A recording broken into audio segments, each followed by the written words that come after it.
Hello everyone and welcome back to the Ember BTC channel. It's been just over a week since our last market update video, and since then we've made new all-time highs and a lot to uncover, so let's just get straight into it.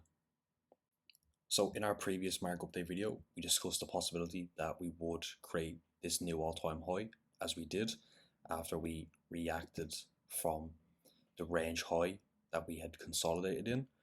We broke out and then got that retest and then ran up to all-time high.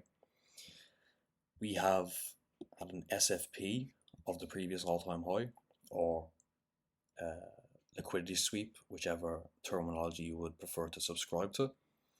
Since then, within this time frame, we have had a lot of what I would consider bullish headlines for crypto. None of them have really been able to bump us higher. So we've had the Trump company buying Bitcoin, we've had Vance speaking bullishly, we've even had GameStop announcing, and it's yet to really push us back up to the new all-time high or range high in the current leg. So let's spend this video looking into some possible scenarios that could play out next. So before we drop down to 4 hour to look at some short-term scenarios, let's just map out some daily levels. So as you can see, we still have some of the lower levels mapped out from our previous market update video. One thing worth noting is there is a naked point of control just overhead, so we may see price reach there, as they do tend to be a magnet for price.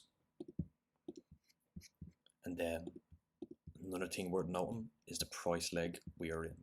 So in this leg we have this high, then this low, and then we create a new high here, and then new low, and then new high.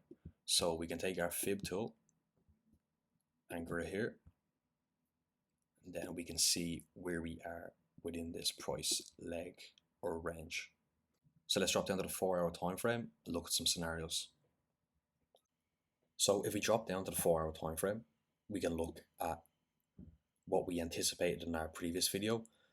We anticipated a range high of this consolidation, and just as a side note, these consolidations, anyone that has watched my market auction theory video and how price always seeks fair value will understand these consolidations maybe slightly better. Anyone interested, just head to the Emperor BTC channel. I have a video there explaining these, how price seeks fair value. So we had this consolidation as we were heading towards all-time highs. Then we had this SFP with a huge sell-off back towards range lows. We broke up, flipped range high here, then burst up towards all-time high. So if we look at the all-time high we made, so we know it was an SFP, we then drop down, bounce from mid-range. You could also say that this is a demand zone. Keep it clean. But we failed to make that higher high. So what would have been nice is we come down and we just bounced into price discovery and just continued with this structure that we've kind of had throughout here. We may see a consolidation here similar to the one that we've had in these levels. My issue is, of course, I've mentioned that we've created that SFP pattern and then we've come up, previous all-time high, acted as resistance. Same with this kind of zone here. And now that kind of bearish structure is starting to form even right now. Right, we have this pattern where prices come down. And now even if we come up to our naked point of control, let's see it act as a good confluence and resistance level to come down. So in and around this 103k level, we know that there's 40k BTC worth of open interest still open. So, and then again, all these untagged lows. So there's a lot of, I guess, liquidity or liquidations in and around this range low. I'm not saying that, you know, the bear market is beginning and it's all over, but there is nothing. It's not necessarily a bad thing if we do have a pullback and then maybe look for a run in June to recover back towards new all-time highs if we don't just act as support here and push on and make a new one. But as of right now, for me, it doesn't look like it's going to, run up to 150k overnight. It's starting to look more like, okay, well, we've had kind of a failed run towards the all-time highs, and it might be time to pull back, liquidate a lot of these positions. And then, of course, there's a lot of these key day levels, and even on the weekly, there's a lot of volume voids here that could be filled in. So, as I think, there could be a case for a scenario like this on the cards. So, what I would say is that, given the hard time frame perspective, entering new long positions, I would definitely take with a pinch of salt.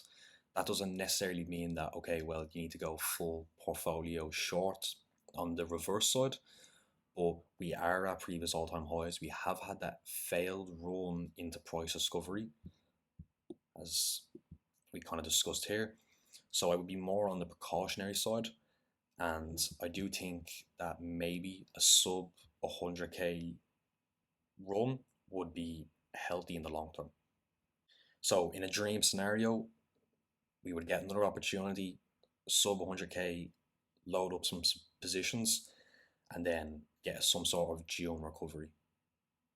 So just as a quick cap, we covered that SFP and then the lower high that we've created. So we're acting with a little bit of caution here in regards to longs, potentially looking for some low risk shorts, especially around this naked point of control. I would love sub 100k for a June recovery. And again, I think all of these levels are key levels and they will remain relevant until we potentially get down to them. And as I mentioned during the video, I'm doing an educational series over on YouTube. Video 2 is out now. If you think it can help you out, it's free. I'm trying to provide value for all viewers. So anyone interested, there's a link to the YouTube channel in my bio.